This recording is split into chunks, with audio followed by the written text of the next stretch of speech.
नमस्कार जय जगन्नाथ स्वागत करुच्ची आपण मानकु आउ एक नुआ भिडियो को ए भिडियो रे हमें अष्टम श्रेणी साहित्य बहिर पाठ 6 एबे मध्य बंचिछि विषयटीर अभ्यास कार्य को करबा। यार लेखक हेउचंदी गोदावर्ष महापात्र।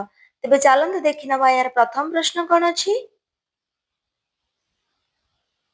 पाठ्य अंतर्गत आस गल्पटी को भल भाबरे पढ़िबा बुझिबा और उत्तर लिखिबा।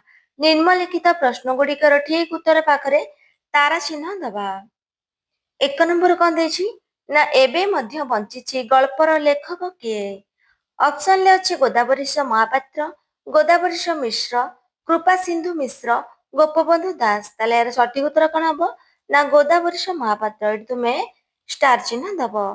तापर अछि दुई नंबर कौन देछि जेतेबेले गाँ जाक लोक साहाय्य केंद्र को साहाय्य पई बाहर थिबा बेले बेणुधर कौन करिथाए।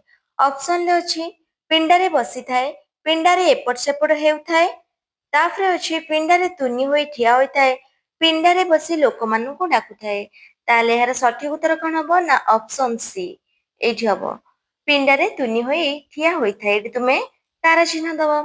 ତାପରେ 3 ନମ୍ବର ଯେଉଁ ଦେଶର ମଣିଷର ସାକ୍ଷୀ ରୂପେ ସ୍ୱୟଂ ଦେବତା ବାଟ ଚାଲି ଆସିଥିଲେ ବୋଲି କଥା ଅଛି, ଏହି ବାକ୍ୟାଂଶରେ କେଉଁ ଦେବତାଙ୍କ କଥା କୁହାଯାଇଛି?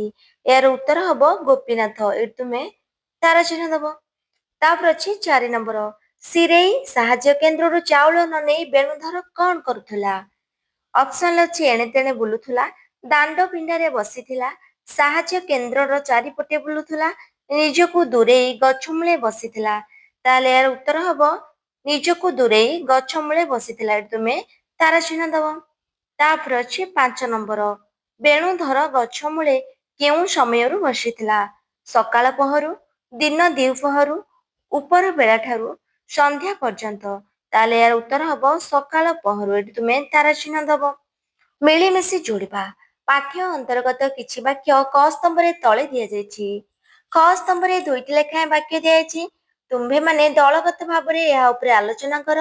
ଖ ସ୍ତମ୍ଭରେ ଦିଆଯାଇଥିବା ଉପଯୁକ୍ତ ଉତ୍ତର ସହିତ ରେଖା ଟାଣି ଯୋଡ଼। କ ସ୍ତମ୍ଭରେ କଣ ଦେଇଛି ନା ଶ୍ୟାମଳ ପତ୍ର ତଳେ ଶୀତଳ ପବନ ଟିକିଏ ପାଇ ସେ ଆଖି ବୁଜି ଅନେକ ଭାବେ। ଖ ସ୍ତମ୍ଭରେ ଦେଇଛି ମଣିଷ ଶାନ୍ତ ଅବସ୍ଥାକୁ ଆସିଲେ ଯାହା ଚିନ୍ତା କରେ ତାହା ହିଁ ବାସ୍ତବତା। ଆଉ ଗୋଟେ ଦେଇଛି ଚିନ୍ତା କରିବା ପରେ ଶାନ୍ତି ଅବସ୍ଥା ଆସିଥାଏ।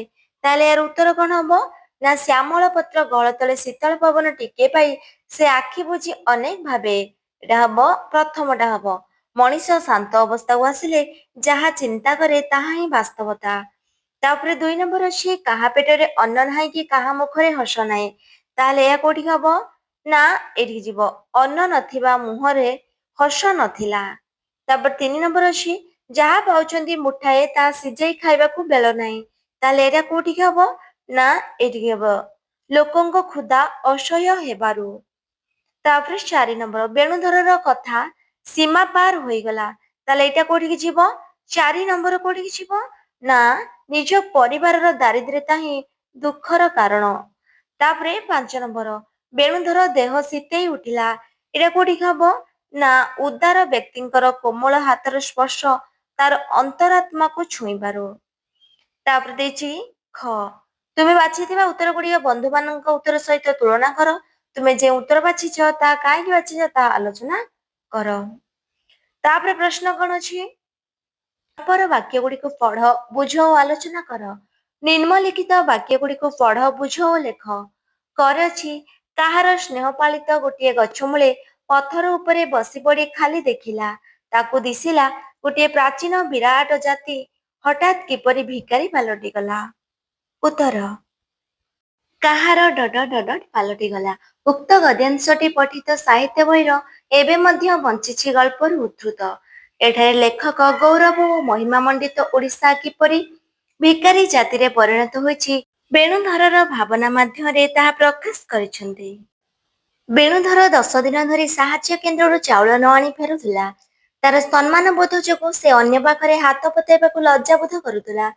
ଦୁର୍ଭିକ୍ଷ ପ୍ରପୀଡ଼ିତ ଲୋକେ ଚାଉଳ ବଣ୍ଟା କେନ୍ଦ୍ରରେ ଧାଡିରେ ଛିଡା ହୋଇ ହାତ ପାତୁଥିଲେ। ତା ଭିତରେ ଜଣେ ହୋଇ ଧାଡିରେ ଛିଡା ହେବାକୁ ତାର ଇଚ୍ଛା ନଥିଲା। ଭୋକିଲା ମାନଙ୍କର ହାଅନ ଚିତ୍କାରରେ ତା କାନ ତାବଦା ହୋଇଯାଉଥିଲା। ଗୋଟିଏ ଗଛ ମୂଳରେ ବସି ରହିଥିଲା ବେଳେ ତା ଭାବନା ଭିତରକୁ ଆସୁଥିଲା କିପରି ଏକ ପ୍ରାଚୀନ ଦୁର୍ଦ୍ଦଶ ଜାତି ଭିକାରୀ ପାଲଟିଗଲା। ଜୀବନ ଥାଉଁ ଥାଉଁ ଅପମାନ ବରଣ କରିନେଲା, ପଥ ଭୁଲିଗଲା। ବାସ୍ତବିକ ଲେଖକଙ୍କ ବର୍ଣ୍ଣନା ବେଶ ହୃଦୟସ୍ପର୍ଶୀ ଅଟେ। ତାପରେ ଖ ଚିର ଶ୍ୟାମଳ ବକୁଳ ଛୁରୀ ଅନାମୂଳେ ଶହ ଶହ ତରୁଣ ପ୍ରାଣରେ ଯେଉଁ ଶିକ୍ଷାର ମଞ୍ଜି ପୋତା ଯାଇଥିଲା, ତାହା କଣ ଶେଷକୁ ବଢି ଉଠିଲା ଏଇ ଭିକ ମାଗିବା ପାଇଁ? ଉତ୍ତର ଚିର ଶ୍ୟାମଳ ଭିକ ମାଗିବା ପାଇଁ। ଉକ୍ତ ଗଦ୍ୟାଂଶଟି ପଠିତ ସାହିତ୍ୟ ବହିର ଏବେ ମଧ୍ୟ ବଞ୍ଚିଛି ଗଳ୍ପରୁ ଉଦ୍ଧୃତ। ଏଠାରେ ଲେଖକ ଉତ୍କଳମଣି ଗୋପବନ୍ଧୁଙ୍କ ପ୍ରତିଷ୍ଠିତ ସତ୍ୟବାଦୀ ବନବିଦ୍ୟାଳୟ ଚିତ୍ର ପ୍ରଦାନ କରି ଏହି ଶିକ୍ଷାର ପରିଣତି କଣ ଭିକ୍ଷାବୃତ୍ତି କରିବା ପାଇଁ ବୋଲି ବେଣୁଧର ଚରିତ୍ର ମାଧ୍ୟମରେ ପ୍ରଶ୍ନ କରିଛନ୍ତି। ଭାବନା ମଧ୍ୟରେ ବେଣୁଧରର ମନ ଏକ ଭିନ୍ନ ଜଗତକୁ ଚାଲିଯାଏ। ତା ଭିତରେ ସେ ନିଜର ତାରୁଣ୍ୟକୁ ଖୋଜିପାଏ। ସେ ବି ଦିନେ ପାଠ ପଢିବାକୁ ଘର ଛାଡିଥିଲା। ପାଠ ପଢି ଭାବିଥିଲା ସେ ନିଜ ଜାଗିବ, ଦେଶକୁ ଜଗାଇବ। ମାତ୍ର ତାର ପାଠପଢା ଅକାଳରେ ଶେଷ ହୋଇଯାଇଥିଲା। ତା ଭାବନାରେ ଉତ୍କଳମଣି ଗୋପବନ୍ଧୁଙ୍କ ପ୍ରତିଷ୍ଠିତ ସତ୍ୟବାଦୀ ବନବିଦ୍ୟାଳୟଠାରେ ବକୁଳ ଛୁରିଅନା ଫୁଲ ଗଛ ତଳେ ପ୍ରଦାନ କରାଯାଇଥିବା ଶିକ୍ଷାର ପରିଣତି କଣ ଭିକ୍ଷାବୃତ୍ତି ଅବଲମ୍ବନ କରିବାକୁ? ଶହ ଶହ ଯୁବକମାନଙ୍କ ପ୍ରାଣରେ କଣ ଶିକ୍ଷାର ଏଇ ମଞ୍ଜି ପୋତା ଯାଇଥିଲା? ପ୍ରସଙ୍ଗଟିରେ ଲେଖକ କ୍ଷୁଧାର୍ତ ନିକଟରେ ଶିକ୍ଷାର ମୂଲ୍ୟବୋଧ ଭିତ୍ତିହୀନ ବୋଲି ଦର୍ଶାଇଛନ୍ତି। ବାସ୍ତବିକ ଲେଖକଙ୍କ ବର୍ଣ୍ଣନା ହୃଦୟସ୍ପର୍ଶୀ ଅଟେ। ଭାବିଚିନ୍ତି ଲେଖ।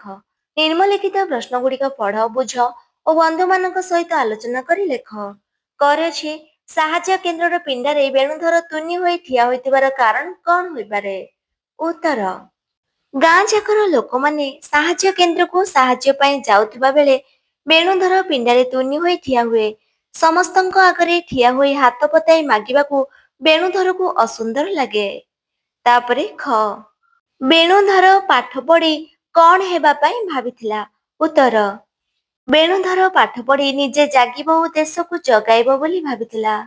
ଗ ବେଣୁଧର ଭିକ ମାଗିବାଟା ସୁନ୍ଦର ହେବ ନାହିଁ ବୋଲି କାହିଁକି ଚିନ୍ତା କଲା? ଉତ୍ତର ବେଣୁଧରର ଆତ୍ମସମ୍ମାନ ବୋଧ ଥିବାରୁ ଭିକ ମାଗିବାଟା ସୁନ୍ଦର ହେବ ନାହିଁ ବୋଲି ସେ ଚିନ୍ତା କଲା। ତାପରେ ଘ ସାହାଯ୍ୟ କେନ୍ଦ୍ରକୁ ଚାଉଳ ପାଇଁ ବେଣୁଧର କେତେ ଦିନ ଯାଇ ଚାଉଳ ନ ଆଣି ଫେରିଥିଲା? ଉତ୍ତର ସାହାଯ୍ୟ କେନ୍ଦ୍ରକୁ ବେଣୁଧର 10 ଦିନ ଯାଇ ଚାଉଳ ନ ଆଣି ଫେରିଥିଲା। ତାପରେ ଦୁର୍ଭିକ୍ଷ ରାକ୍ଷସର ଯାଦୁଘର ବୋଲି କାହାକୁ କୁହାଯାଇଛି? ଉତ୍ତର ସିରେଇ ଗାଁର ସାହାଯ୍ୟ କେନ୍ଦ୍ରକୁ ଦୁର୍ଭିକ୍ଷ ରାକ୍ଷସର ଯାଦୁଘର ବୋଲି କୁହାଯାଇଛି। ତାପରେ ଚ ବେଣୁଧର ଗଛମୂଳ ପଥର ଉପରେ ବସି ଜାତି ବିଷୟରେ କଣ ଭାବୁଥିଲେ? ଉତ୍ତର ବେଣୁଧର ଗଛମୂଳ ପଥର ଉପରେ ବସି ଗୋଟିଏ ପ୍ରାଚୀନ ବିରାଟ ଜାତି ହଠାତ୍ କିପରି ଭିକାରୀ ପାଲଟିଗଲା ତାହା ଭାବୁଥିଲା। ଜୀବନ ଥାଉଁ ଥାଉଁ ଜାତିଟା କିପରି ଅପମାନ ବରଣ କରିନେଲା ତାହା ଚିନ୍ତା କରୁଥିଲା। ତାପରେ ଛ ବେଣୁଧର ପଥର ପରି ତଳେ ପଡିଥିବାର ଦେଖି ମହାପୁରୁଷ ଜଣକ କଣ କହିଥିଲେ? ଉତ୍ତର ବେଣୁଧର ପଥର ପରି ତଳେ ପଡିଥିବାର ଦେଖି ମହାପୁରୁଷ ଜଣକ ତାଙ୍କୁ ଡାକିଥିଲେ। ନେକ୍ସଟ ଅଛି ଅନୁମାନ ଓ କଳ୍ପନା। କ ବେଣୁଧର ସ୍ଥାନରେ ତୁମେ ଥିଲେ କଣ କରିଥାନ୍ତ? ଉତ୍ତର ମୁଁ ବେଣୁଧର ସ୍ଥାନରେ ଥିଲେ ଭିକ୍ଷାବୃତ୍ତିକୁ ଆଦରି ନଥାନ୍ତି। ଖ ପାଠ ପଢି ତୁମେ ଦେଶ ପାଇଁ କଣ କରିବ ବୋଲି ଚିନ୍ତା କରିଛ? ଉତ୍ତର ପାଠ ପଢି ମୁଁ ଦେଶ ପାଇଁ କିଛି ଭଲ କାମ କରିବାକୁ ଚିନ୍ତା କରିଛି। ଉଚ୍ଚଶିକ୍ଷା ଲାଭ କରି ମୁଁ ଜଣେ ସଚେତନ ଓ ଦାୟିତ୍ୱଶୀଳ ନାଗରିକ ହେବି। ମୋର କାମ ଦ୍ୱାରା ସମାଜରେ ଉନ୍ନତି ଓ ଲୋକମାନଙ୍କୁ ସହାୟତା କରିବି। ଦେଶର ଉନ୍ନତି ଓ ମଙ୍ଗଳ ପାଇଁ ସଦା ଚେଷ୍ଟା କରିବି। ଗ ତୁମ ଘରେ ଯଦି ଖାଦ୍ୟର ଅଭାବ ରହେ ତେବେ ତୁମେ କଣ କରିବ? ଉତ୍ତର ମୋ ଘରେ ଯଦି ଖାଦ୍ୟର ଅଭାବ ରହେ ତାହେଲେ ମୁଁ ପରିଶ୍ରମ ବଳରେ ଖାଦ୍ୟ ଉତ୍ପାଦନ କରି ଏହାର ଅଭାବ ମେଣ୍ଟାଇବି। ଅନ୍ୟକୁ ହାତ ନ ପତାଇ ପରିଶ୍ରମ କରି ଅର୍ଥ ରୋଜଗାର କରି ଅଭାବ ମେଣ୍ଟାଇବି। ତାପରେ ଘ ଯଦି କେବେ ତୁମେ ବକୁଳ ବନକୁ ଯାଅ ସେଠାରେ ତୁମ ମନ ଭିତରେ କେଉଁ ଭାବନା ସୃଷ୍ଟି ହେବ? ଉତ୍ତର ଯଦି ମୁଁ ବକୁଳ ବନକୁ ଯାଏ ତାହେଲେ ମୋ ମନରେ ଜାତୀୟ ଭାବନା ସୃଷ୍ଟି ହେବ। ବକୁଳ ଫୁଲର ମଧୁର ସୁଗନ୍ଧ ଓ ଶାନ୍ତ ପରିବେଶ ମନକୁ ଶାନ୍ତି ଦେବ। ପ୍ରକୃତିର ସୌନ୍ଦର୍ଯ୍ୟ ଦେଖି ମନରେ ଆନନ୍ଦ ଓ ପ୍ରସନ୍ନତା ଭରିଯିବ।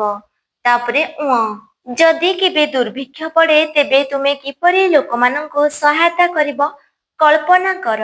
ଉତ୍ତର ଯଦି କେବେ ଦୁର୍ଭିକ୍ଷ ପଡ଼େ ଲୋକମାନେ ଖାଦ୍ୟ ଓ ଜଳ ଅଭାବରେ ବହୁତ କଷ୍ଟ ପାଇବେ, ସେତେବେଳେ ମୁଁ ଦରିଦ୍ର ଓ ଭୋଗୀମାନଙ୍କୁ ସହାୟତା କରିବି।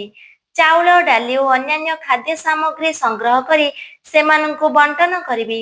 ଅସହାୟ ଲୋକଙ୍କୁ ଆଶ୍ରୟ ଦେବାକୁ ଚେଷ୍ଟା କରିବି। ଚାଷୀମାନଙ୍କୁ ବୀଜ ଓ ସାର ଦେଇ ପୁଣି ଥରେ ଚାଷ କରିବାକୁ ସହାୟତା କରିବି। ନେକ୍ସଟ କ୍ୱେଶ୍ଚିନ୍ ଅଛି ପରିବର୍ତ୍ତିତ କାହାଣୀ। କଳ୍ପନା କର କାହାଣୀଟି କିପରି ଆଗକୁ ବଢିବ। କ ଯଦି ବେଣୁଧର ସାହାଯ୍ୟ କେନ୍ଦ୍ରକୁ ଯାଇଥାନ୍ତା। ଉତ୍ତର ଯଦି ବେଣୁଧର ଅନ୍ୟମାନଙ୍କ ପରି ସାହାଯ୍ୟ କେନ୍ଦ୍ରକୁ ଯାଇଥାନ୍ତା, ତେବେ ସେ ଚାଉଳ ଆଣି ନିଜର ଓ ପରିବାରର ଭୋକ ମେଣ୍ଟାଇ ପାରିଥାନ୍ତା। କିନ୍ତୁ ଏହା ଦ୍ୱାରା ତାର ନିଜସ୍ୱ ସ୍ୱାଭିମାନ ନଷ୍ଟ ହୋଇଯାଇଥାନ୍ତା ଏବଂ ଗୁରୁଙ୍କ ଠାରୁ ସେ ପଢ଼ିଥିବା ଆଦର୍ଶ ଶିକ୍ଷାର କୌଣସି ମୂଲ୍ୟ ରହିନଥାନ୍ତା। ଫଳରେ ମହାପୁରୁଷ ଗୋପବନ୍ଧୁ ଦାସ ଓଡ଼ିଆ ଜାତିର ଆତ୍ମସମ୍ମାନ ଏବେ ମଧ୍ୟ ବଞ୍ଚିଛି ବୋଲି ଯେଉଁ ଗର୍ବ ଅନୁଭବ କଲେ, ତାହା କେବେ ସମ୍ଭବ ହୋଇପାରିନଥାନ୍ତା ଏବଂ କାହାଣୀଟି ଏକ ସାଧାରଣ ଦୁର୍ଭିକ୍ଷର ଗଳ୍ପ ହୋଇ ରହିଯାଇଥାନ୍ତା। ଖ ବେଣୁଧର ଯଦି ସ୍ୱାଭିମାନୀ ହୋଇନଥାନ୍ତା। ଉତ୍ତର ଯଦି ବେଣୁଧର ସ୍ୱାଭିମାନୀ ହୋଇନଥାନ୍ତା, ତେବେ ସେ ଅନ୍ୟମାନଙ୍କ ପରି ସାହାଯ୍ୟ କେନ୍ଦ୍ରରେ ଯାଇ ଖାଦ୍ୟ ପାଇଁ ଭିକ ମାଗିଥାନ୍ତା। ସେ ନିଜର ଆତ୍ମସମ୍ମାନ ହରାଇବା ସହିତ ନିଜ ଗୁରୁଙ୍କ ଠାରୁ ପାଇଥିବା ଆଦର୍ଶ ଶିକ୍ଷାକୁ ମଧ୍ୟ ଭୁଲି ଯାଇଥାନ୍ତା। ଏହାଦ୍ୱାରା ଓଡ଼ିଆ ଜାତିର ଗୌରବ ଓ ସ୍ୱାଭିମାନ ରକ୍ଷା ହୋଇପାରିନଥାନ୍ତା କିମ୍ବା ମହାପୁରୁଷ ଗୋପବନ୍ଧୁ ଦାସଙ୍କୁ ଏ ଜାତି ଏବେ ମଧ୍ୟ ବଞ୍ଚୁଛି ବୋଲି କହିବାର ସୁଯୋଗ ମିଳିନଥାନ୍ତା। ଗ ଯଦି ବେଣୁଧର ଗୁରୁଙ୍କ କଥା ମାନିନଥାନ୍ତା। ଉତ୍ତର ଯଦି ବେଣୁଧର ନିଜ ଗୁରୁଙ୍କ ଆଦର୍ଶ କଥାକୁ ମାନିନଥାନ୍ତା, ତେବେ ସେ ଅନ୍ୟମାନଙ୍କ ପରି ସାହାଯ୍ୟ କେନ୍ଦ୍ରକୁ ଯାଇ ଖାଦ୍ୟ ପାଇଁ ଭିକ ମାଗିଥାନ୍ତା। ଏହାଦ୍ୱାରା ତାର ଆତ୍ମସମ୍ମାନ ନଷ୍ଟ ହେବା ସହିତ ଏକ ମହାନ ଓଡ଼ିଆ ଜାତିର ଗୌରବ ମଧ୍ୟ କ୍ଷୁର୍ଣ୍ଣ ହୋଇଥାନ୍ତା। ଫଳରେ ମହାପୁରୁଷ ଉତ୍କଳମଣି ଗୋପବନ୍ଧୁ ଦାସ ଆଉ କେବେ ହେଲେ ଜାତି ଏବେ ମଧ୍ୟ ବଞ୍ଚୁଛି ବୋଲି ଗର୍ବର ସହ କହିପାରିନଥାନ୍ତେ ଏବଂ କାହାଣୀଟି ଏକ ଭିନ୍ନ ମୋଡ଼ ନେଇଥାନ୍ତା। ଘ ବେଣୁଧର ଅନ୍ୟମାନଙ୍କ ପରି ଯଦି ସାହାଯ୍ୟ ଗ୍ରହଣ କରିଥାନ୍ତା। ଉତ୍ତର ଯଦି ବେଣୁଧର ଅନ୍ୟମାନଙ୍କ ପରି ସାହାଯ୍ୟ କେନ୍ଦ୍ରରୁ ସାହାଯ୍ୟ ଗ୍ରହଣ କରିଥାନ୍ତା, ତେବେ ସେ ନିଜର ଆତ୍ମସମ୍ମାନ ଓ ଜାତୀୟ ସ୍ୱାଭିମାନ ହରାଇ ବସିଥାନ୍ତା। ନିଜ ଗୁରୁଙ୍କ ଠାରୁ ପାଇଥିବା ଶିକ୍ଷା ଓ ଆଦର୍ଶର କୌଣସି ମୂଲ୍ୟ ରହିନଥାନ୍ତା ଏବଂ ସେ ଅନ୍ୟମାନଙ୍କ ଭଳି ଜଣେ ସାଧାରଣ ଭିକାରୀ ପାଲଟି ଯାଇଥାନ୍ତା। ଫଳରେ ମହାପୁରୁଷ ଉତ୍କଳମଣି ଗୋପବନ୍ଧୁ ଦାସ ଆଉ କେବେ ହେଲେ ଗର୍ବର ସହିତ ଏ ଜାତି ଏବେ ମଧ୍ୟ ବଞ୍ଚୁଛି ବୋଲି କହିପାରିନଥାନ୍ତେ ଏବଂ ଗଳ୍ପର ମୂଳ ଉଦ୍ଦେଶ୍ୟ ନଷ୍ଟ ହୋଇଯାଇଥାନ୍ତା। ଉଁ ବେଣୁଧର ଭିକ ମାଗିବା ପାଇଁ ଯଦି ଯାଇଥାନ୍ତା। ଉତ୍ତର ଯଦି ବେଣୁଧର ନିଜର ସ୍ୱାଭିମାନ ହରାଇ ଅନ୍ୟମାନଙ୍କ ପରି ଭିକ ମାଗିବା ପାଇଁ ଯାଇଥାନ୍ତା, ତେବେ ଗଳ୍ପର ମୂଳ ଉଦ୍ଦେଶ୍ୟ ନଷ୍ଟ ହୋଇଯାଇଥାନ୍ତା। ସେ ଖାଦ୍ୟ ପାଇଁ ହାତ ପାତି ଜଣେ ସାଧାରଣ ଭିକାରୀ ପାଲଟି ଯାଇଥାନ୍ତା ଏବଂ ଗୁରୁଙ୍କ ଠାରୁ ପାଇଥିବା ଆଦର୍ଶ ଶିକ୍ଷାର ମୂଲ୍ୟ ରହିନଥାନ୍ତା। ଫଳରେ ମହାପୁରୁଷ ଉତ୍କଳମଣି ଗୋପବନ୍ଧୁ ଦାସ ଆଉ କେବେ ହେଲେ ଗର୍ବର ସହିତ ଏ ଜାତି ଏବେ ମଧ୍ୟ ବଞ୍ଚୁଛି ବୋଲି କହିପାରିନଥାନ୍ତେ। ଉପରୋକ୍ତ ପ୍ରସଙ୍ଗ ମଧ୍ୟରୁ ଗୋଟିଏ ପ୍ରସଙ୍ଗକୁ ବାଛ। ସାଙ୍ଗସାଥୀମାନଙ୍କ ସହିତ ଆଲୋଚନା କରି ଏକ ନୂତନ କାହାଣୀ ଲେଖିବାକୁ ପ୍ରୟାସ କର।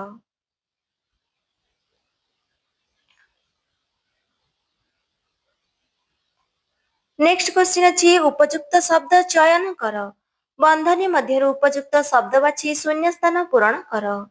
କ ଦୂରର ଡ୍ୟାସ୍ ପାଣି ପରି ଭାସିଯାଏ ମରୀଚିକା। ତାପରେ ଖରେ ଅଛି କପୋତର ଡ୍ୟାସ୍ ଧ୍ୱନି ବେଣୁଧରର ମୋହ ଭାଙ୍ଗି ପାରିଲା ନାହିଁ କରୁଣ। ତାପରେ ଅଛି ଗ ଜୀବନ ଥିଲେ ଭାଇ ଡ୍ୟାସ୍ ନାହିଁ ହାତ ପାତିବା। ତାପରେ ଅଛି ଘ ପାଠ ପଢି ବେଣୁଧର ଭାବିଲା ସେ ଦେଶକୁ ଡ୍ୟାସ୍ ନା ଜଗାଇବ। ତାର ଦେହ ଡ୍ୟାସ୍ ଉଠିଲା ଶୀତେଇ। ତାପରେ ଯିବା ନେକ୍ସଟ କ୍ୱେଶ୍ଚିନ୍ ଅଛି ଭାଷା ବିଚାର। ହାତ ଶବ୍ଦକୁ ବ୍ୟବହାର କରି ଭିନ୍ନ ଅର୍ଥରେ ଦୁଇଟି ବାକ୍ୟ ଗଠନ କରାଯାଇଛି। ସେହିପରି ତୁମେ ଦୁଇଟି ଶବ୍ଦର ଭିନ୍ନ ଅର୍ଥ ପ୍ରକାଶକ ଶବ୍ଦ ଲଗାଇ ବାକ୍ୟ ଗଠନ କର। ଯେପରି ଏକରେ ଦେଇଛି ଶୀତଳ କୋମଳ ହାତର ସ୍ପର୍ଶ ତା ପିଠିରେ ଲାଗିଲା। ଏଠି ହାତର ଅର୍ଥ ଲାଗିଛି ଅଲଗା। ତାପରେ ଅଛି ଜୀବନ ଥିଲେ ଭାଇ ପାତିବା ନାହିଁ ହାତ। ଏଠି ମଧ୍ୟ ହାତର ଅର୍ଥ ଅଲଗା ଲାଗିଛି। ତାହେଲେ ଆମେ ଏଇଭଳି ଆଉ ଦୁଇଟି ଲେଖିବା। ଭାଷା ଶବ୍ଦକୁ ନେଇ ଏଠାରେ ଦୁଇଟି ବାକ୍ୟ ଦିଆଗଲା। ଭାଷା ହେଉଛି ମନର ଭାବନାକୁ ଅନ୍ୟ ଆଗରେ ପ୍ରକାଶ କରିବାର ସବୁଠାରୁ ଶ୍ରେଷ୍ଠ ମାଧ୍ୟମ। ଆଉ ଗୋଟେ ହେଲା ଆମର ମାତୃଭାଷା ଓଡ଼ିଆ ବହୁତ ମଧୁର ଏବଂ ଏହା ଏକ ପ୍ରାଚୀନ ଶାସ୍ତ୍ରୀୟ ଭାଷା। ତାପରେ ଜୀବନ ଶବ୍ଦକୁ ନେଇ ମଧ୍ୟ ଏଠାରେ ଦୁଇଟି ବାକ୍ୟ ଦିଆଯାଇଛି। ଜୀବନ ହେଉଛି ଈଶ୍ୱରଙ୍କ ସବୁଠାରୁ ବଡ଼ ଉପହାର, ଯାହାକୁ ଆମେ ହସ ଖୁସିରେ ବିତାଇବା ଉଚିତ। ଆଉ ଗୋଟେ ଲେଖିବା ସଂଘର୍ଷ ଏବଂ ଧୈର୍ଯ୍ୟ ହିଁ ମଣିଷକୁ ଜୀବନରେ ସଫଳତା ଆଡ଼କୁ ନେଇଯାଇଥାଏ। କାଳ ସମୟ ବିଚାର। ନିମ୍ନରେ ଦିଆଯାଇଥିବା ବାକ୍ୟ ଗୁଡ଼ିକ ମନ ଦେଇ ପଢ଼। କ ମୁହଁ ବୁଲେଇ ଦେଖେ ଦୂରରେ ଗଛ ଗହଳରେ ସିରେଇ ଗାଁ। ଖ ମୁହଁ ବୁଲେଇ ଦେଖିଲା ଦୂରକୁ ଗଛ ଗହଳରେ ସିରେଇ ଗାଁ ଦିଶୁଛି। ଘ ମୁହଁ ବୁଲେଇ ଦେଖିବ ଦୂରରେ ଗଛ ଗହଳିରେ ସିରେଇ ଗାଁ ଦିଶିବ। ଏଠି ପ୍ରଥମ ବାକ୍ୟଟି କଣ ଅଛି ନା ପ୍ରଥମ ବାକ୍ୟଟି ଅଛି ଅତୀତ କାଳରେ ଅଛି। ତାପରେ ସେକେଣ୍ଡ ବାକ୍ୟଟି ଦେଖିଲା, ତ ଦେଖିଲାଟା ଆମର କଣ ଅଛି ନା ବର୍ତ୍ତମାନ ସମୟରେ ଅଛି। ତାପରେ ଗରେ ଦେଖିବ ଅଛି, ତ ଏଟା ଆମର କଣ ନା ଭବିଷ୍ୟତରେ ଅଛି। ବାକ୍ୟର ରେଖାଙ୍କିତ ପଦରୁ ବୁଝା ପଡୁଛି କି କାର୍ଯ୍ୟ ହେବାର ସମୟକୁ କାଳ କୁହାଯାଏ। କ୍ରିୟାର ଯେଉଁ ରୂପ ସୂଚାଇଥାଏ ଯେ କେବେ କୌଣସି କାର୍ଯ୍ୟ କରାଯାଇଥିଲା, ଘଟୁଛି କିମ୍ବା ଘଟିବାକୁ ଯାଉଛି, ତାହାକୁ କାଳ କୁହାଯାଏ। କାଳ ତିନି ପ୍ରକାର। ଏକରେ ଅତୀତ କାଳ, ଯେଉଁ କାର୍ଯ୍ୟ କରାଯାଇ ସାରିଛି। ବର୍ତ୍ତମାନ କାଳ, ଯେଉଁ କାର୍ଯ୍ୟ କରାଯାଉଛି। ଭବିଷ୍ୟତ କାଳ, ଯେଉଁ କାର୍ଯ୍ୟ କରାଯିବ। ନେକ୍ସଟ ଅଛି ବାକ୍ୟର କାଳ ବା ସମୟ ପରିବର୍ତ୍ତନ। ଶହ ଶହ ପ୍ରାଣୀ କାନି ପତାଇ ମାଗୁଛନ୍ତି, ବେଣୁଧରର ପ୍ରାଣର ରସ ମରିଯାଇଛି। ତାପରେ ଅଛି ଉପରେ ଦିଆଯାଇଥିବା ରେଖାଙ୍କିତ ପଦରେ କି ପାର୍ଥକ୍ୟ ଅଛି? ସାଙ୍ଗମାନଙ୍କ ସହ ଆଲୋଚନା କର, ବୁଝ ଏବଂ ନିମ୍ନଲିଖିତ ବାକ୍ୟରେ ଥିବା ଶୂନ୍ୟ ସ୍ଥାନ ପୂରଣ କର। କର କଣ ଦେଇଛି? ସେଇଠାରେ ସେ ପାଠ କଣ ହବ ନା ପଢିବ। ଖର ଅଛି ଆପଣମାନେ ଏଠାକୁ ଆସନ୍ତୁ। ଗର ଅଛି ସେମାନେ ମୋତେ କଣ ହବ ନା ହସାଇଲେ। ଘର ଅଛି କାନି ପତେଇ ସେ କଣ ହବ ନା ମାଗିପାରେ। ତ ନିମ୍ନରେ ଦିଆଯାଇଥିବା ବାକ୍ୟ ଗୁଡ଼ିକୁ ବର୍ତ୍ତମାନ ଏବଂ ଭବିଷ୍ୟତ କାଳରେ ଲେଖ। ପ୍ରଥମ ବାକ୍ୟଟି ଅଛି ତାଙ୍କ ଆଖିରୁ ଲୁହ ଝରି ପଡ଼ିଲା, ତାହେଲେ ଏହାର ବର୍ତ୍ତମାନ ଲେଖିବା ଆଉ ଭବିଷ୍ୟତ ଲେଖିବା। ତାଙ୍କ ଆଖିରୁ ଲୁହ ଝରି ପଡୁଛି ହଉଛି ବର୍ତ୍ତମାନ କାଳ, ତାଙ୍କ ଆଖିରୁ ଲୁହ ଝରିବ ହଉଛି ଭବିଷ୍ୟତ କାଳ। ତାପରେ ସେଣ୍ଟେନ୍ସ ଅଛି ସେ ଅନୁରୋଧ କରି କହିଲେ, ତାହେଲେ ଏହାର ବର୍ତ୍ତମାନ ଭବିଷ୍ୟତ ଲେଖିବା। ସେ ଅନୁରୋଧ କରି କହୁଛି ହଉଛି ବର୍ତ୍ତମାନ କାଳ, ସେ ଅନୁରୋଧ କରି କହିବେ ହଉଛି ଭବିଷ୍ୟତ କାଳ। ଗରେ ଅଛି ବେଣୁଧର ସମ୍ଭାଳି ପାରିଲା ନାହିଁ, ବେଣୁଧର ସମ୍ଭାଳି ପାରୁଛି ହଉଛି ବର୍ତ୍ତମାନ କାଳ, ବେଣୁଧର ସମ୍ଭାଳି ପାରିବ ଭବିଷ୍ୟତ କାଳ। ତାପରେ ଘରେ ଅଛି ମହାପୁରୁଷ ଅନେକ କ୍ଷଣ ଠିଆ ହେଲେ, ତାହେଲେ ଏହାର ବର୍ତ୍ତମାନ କାଳ କଣ ହବ? ମହାପୁରୁଷ ଅନେକ କ୍ଷଣ ଠିଆ ହୋଇଛନ୍ତି। ମହାପୁରୁଷ ଅନେକ କ୍ଷଣ ଠିଆ ହେବେ ହଉଛି ଭବିଷ୍ୟତ କାଳ। ଶବ୍ଦକୋଷର ବିଚାର। ତୁମେ ଜାଣ ଯେ ଅଭିଧାନ ବ୍ୟବହାର କରି ଶବ୍ଦର ଅର୍ଥ ଜାଣିହୁଏ। ନିମ୍ନରେ ପାଠରୁ ନିଆଯାଇଥିବା ବାକ୍ୟ ଗୁଡ଼ିକର ଏକ ନିର୍ଦ୍ଦିଷ୍ଟ ପଦକୁ ରେଖାଙ୍କିତ କରାଯାଇଛି। ରେଖାଙ୍କିତ ପଦ ଗୁଡ଼ିକର ଅର୍ଥ ଡାହାଣ ପାଖରେ ଦିଆଯାଇଛି। ଠିକ ଅର୍ଥ ଉପରେ ଗୋଲ ବୁଲାଅ। ତାହେଲେ ଦେଖିବା ଆମର ପ୍ରଥମତ ଅଛି କରେ ବେଣୁଧର ପିଣ୍ଡାରେ ତୁନି ହୋଇ ଠିଆ ହୁଏ। ଏଠି ତୁନିର ଅର୍ଥ କଣ ନା ଅଛି ନୀରବ ଅଛି, ବିଚଳିତ ଅଛି, ଆନନ୍ଦ ଅଛି, ଦୁଃଖ ଅଛି। ତାହେଲେ କଣ ହବ ନା ନୀରବ ହବ। ଖର ଅଛି ବସି ବସି ବିଚାରି ବିଚାରି ସୂର୍ଯ୍ୟ ମୁଣ୍ଡ ଉପରକୁ ଉଠେ, ଏଠି ସୂର୍ଯ୍ୟ କଣ ହବ ନା ତପନ। ଯେଉଁଠାରେ ଦେବତା ମଣିଷର ସାକ୍ଷୀ, ଏଠି ଦେବତାର ଅର୍ଥ କଣ ହବ ନା ସୁର। ଦୁର୍ଭିକ୍ଷ ରାକ୍ଷସର ତାହା ଗୋଟାଏ ବିରାଟ ଯାଦୁଘର, ଏଠି ରାକ୍ଷସର ଅର୍ଥ କଣ ହବ ନା ଦାନବ। ତାପରେ ଯିବା ନେକ୍ସଟ କ୍ୱେଶ୍ଚିନ୍। ଚିନ୍ତା କରି ଲେଖିବା। ଗୋଟିଏ ଶୀତଳ କୋମଳ ହାତର ସ୍ପର୍ଶ ତା ପିଠିରେ ଲାଗିଲା। ଗଳ୍ପର ଏହି ଧାଡିରେ ଶ୍ରଦ୍ଧା ଭାବ ପ୍ରକାଶ କରୁଛି। ନିମ୍ନରେ କେତେ ଗୁଡିଏ ବାକ୍ୟ ଦିଆଯାଇଛି। ଦିଆଯାଇଥିବା ବାକ୍ୟ ଗୁଡିକ କେଉଁ ଭାବନା ପ୍ରକାଶ କରୁଛି? ଡାହାଣ ପାଖ ଭାବନା ସାରଣୀ ସହ ମିଳାଅ। ବାକ୍ୟ ଦେଇଛି ଏବଂ ଭାବନା ଦେଇଛି, ଆମେ ଗାରଟା ଆଣିକି ଯୋଡ଼ିବା। ଏକରେ ଦେଇଛି ସମସ୍ତଙ୍କ ଆଗରେ ମୁଁ ହାତ ପତେଇ ଠିଆ ହୋଇ ମାଗିବାଟା ସୁନ୍ଦର ହେବ ନାହିଁ, ତାହେଲେ ଏହାର ଅର୍ଥ କୋଉଠିକି ଆମର ଯିବ ନା ସ୍ୱାଭିମାନ। କୋଉଠିକି ହବ ନା ସ୍ୱାଭିମାନ, ତାହେଲେ ଆମେ ଏଠି 11 ଟାଣିଦବା। ମାତ୍ର ନିଜ ଭିତରେ ସେ ଦେଖେ ଆଉ ଗୋଟିଏ ଜଗତ, ତାହେଲେ ଏଇଟା କଣ ହବ ନା କଳ୍ପନା। ତାପରେ ଅଛି ପାଠ ପଢି ପଢି ସେ ଭାବିଲା ସେ ଜାଗିବ, ଦେଶକୁ ଜଗାଇବ, ତାହେଲେ ଏଟା ହଉଛି ଦେଶ ପ୍ରେମ। ତାପରେ ଅଛି ଯେଉଁ ଦେଶରେ ଯୁଗ ଯୁଗ ଧରି ବିରାଟ ପଥର ସ୍ତୂପ ଉପରେ ପତିତ ପାବନ ବାନା ଉଡିଛି, ତାହେଲେ ଏଇଟା କୋଉଠିକି ହବ ନା ଭକ୍ତି, ତାହେଲେ ଏଇଠିକି ହବ। ତାପରେ ଅଛି କେଉଁଠି ସେ ଆପଣାର ମୁହଁଟା ଲୁଚାଇ ଠିଆ ହୋଇପାରନ୍ତା କି, ତାହେଲେ ଏଇଟା କୋଉଠିକି ହବ ଲଜ୍ଜା। ତାପରେ ଅଛି ତାପରେ ଦୁଇ ଟୋପା ଲୁହ ନିଗିଡି ତଳେ ପଡିଗଲା, ତାହେଲେ ଏଇଟା କଣ ହବ ନା ଦୁଃଖ। ତାପରେ ଅଛି ସେଇ ନିରସ ସଂସାର ଭିତରେ ତାର ଆଶାର ଝରଣା ଶୁଖି ଆସିଛି, ତାହେଲେ ଏଇଟା ହବ ନିରାଶା। ତାପରେ ନେକ୍ସଟ କ୍ୱେଶ୍ଚିନ୍ କୁ ଯିବା। ବାକ୍ୟ ବିସ୍ତାର। ବେଣୁଧର ଆଖି ଫିଟାଇଲା। ଏହି ବାକ୍ୟଟି କେବଳ ଦୁଇଟି ଶବ୍ଦ ଗୋଟିଏ କ୍ରିୟାପଦକୁ ନେଇ ଗଠିତ, କିନ୍ତୁ ଆମେ ଏହି ବାକ୍ୟକୁ ଆହୁରି ବଡ କରିପାରିବା, ଯଥା ବେଣୁଧର ଆଖି ଫିଟେଇ ଦେଖିଲା, ପୁଣି ସେ ଆଖି ଆଗରେ ପୁରୁଣା ସଂସାର। ଏବେ ମୁଁ କଥାଟି ବୁଝିପାରୁଛି। ଏହି ବାକ୍ୟକୁ ମଧ୍ୟ ଆହୁରି ବିସ୍ତାରିତ କରାଯାଇ ପାରିବ, ଯାହାକି ଅନେକ ଅର୍ଥ ଓ ଭାବନାକୁ ପ୍ରକାଶ କରିବ। ନିମ୍ନରେ ଦିଆଯାଇଥିବା ବାକ୍ୟ ଗୁଡିକୁ ବିସ୍ତାରିତ କରି ଲେଖ।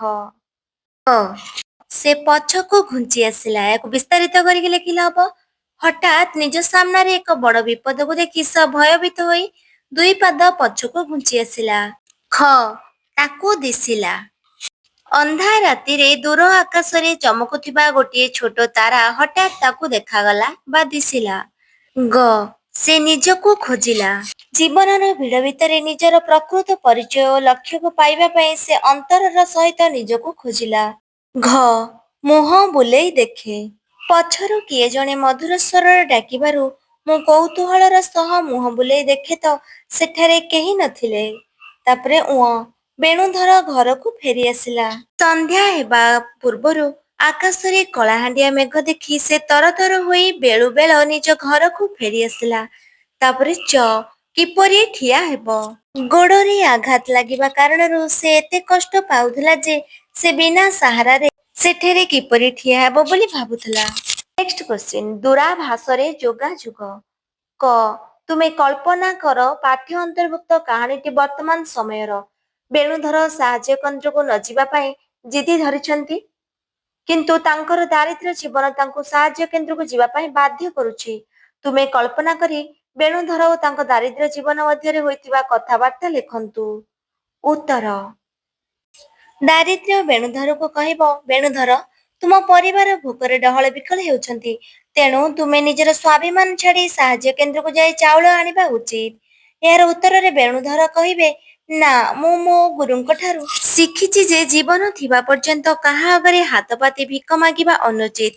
ଦାରିଦ୍ର୍ୟ ପୁଣି ବୁଝାଇବ ଯେ କେବଳ ଆଦର୍ଶ ଓ ସ୍ୱାଭିମାନ କେବେ ପେଟର ଭୋକ ମେଣ୍ଟାଇ ପାରିବ ନାହିଁ। କିନ୍ତୁ ବେଣୁଧର ନିଜ ଜିଦ୍ରେ ଅଟଳ ରହି କହିବେ, ଯେତେ ଦୁଃଖ କଷ୍ଟ ଆସିଲେ ମଧ୍ୟ ମୁଁ ଜାତିର ଟେକ ଓ ମୋର ଆତ୍ମସମ୍ମାନକୁ କେବେ ହେଲେ ହରାଇବି ନାହିଁ। ଖ କଳ୍ପନା କରନ୍ତୁ ଯେ ବେଣୁଧର ସାହାଯ୍ୟ କେନ୍ଦ୍ରରେ ଦେଖୁଥିବା ଦୃଶ୍ୟକୁ ଦେଖି ନିଜ ମନ ଭିତରେ ଅନେକ ଚିନ୍ତା କରୁଛନ୍ତି। ତୁମେ ବେଣୁଧରର ଭାବନାକୁ ମୋବାଇଲର ମେସେଜରେ ଲେଖି ବନ୍ଧୁଙ୍କୁ ଜଣାଅ। ଉତ୍ତର। ସାଙ୍ଗ, ଆଜି ସିରେଇ ଗାଁ ସାହାଯ୍ୟ କେନ୍ଦ୍ରରେ ଲୋକଙ୍କର ବିକଳ ଅବସ୍ଥା ଦେଖି ମୋ ହୃଦୟ କାନ୍ଦି ଉଠୁଛି। ଏକ ପ୍ରାଚୀନ ବିରାଟ ଓଡ଼ିଆ ଜାତି ଜୀବନ ଥାଉ ଥାଉ କିପରି ଅପମାନ ବରଣ କରି ଭିକାରୀ ପାଲଟି ଯାଇଛି, ତାହା ଦେଖି ମୁଁ ସ୍ତବ୍ଧ ହୋଇଯାଇଛି। ମୁଁ କେବଳ ଭାବୁଛି, ପିଲାଦିନେ ବକୁଳ ବନରେ ଆମେ ପାଇଥିବା ଆଦର୍ଶ ଶିକ୍ଷା କଣ ଶେଷରେ ଏହିପରି ଭିକ ମାଗିବା ପାଇଁ ଉଦ୍ଦିଷ୍ଟ ଥିଲା? ତୁମର ଦୈନନ୍ଦିନୀ। ଅଗଷ୍ଟ ମାସ 3 ତାରିଖ। ଆଜି ମୁଁ ମୋ ମାମୁଁ ଘରକୁ ଗଲି। ତାହେଲେ ଏଇଠି ଆମେ ଗୋଟେ ଦୈନନ୍ଦିନୀ ଲେଖିବା। ଉତ୍ତର। ଆଜି ମୁଁ ସକାଳ 7ଟାରେ ଘରୁ ବାହାରି ମାମୁଁ ଘରକୁ ଗଲି।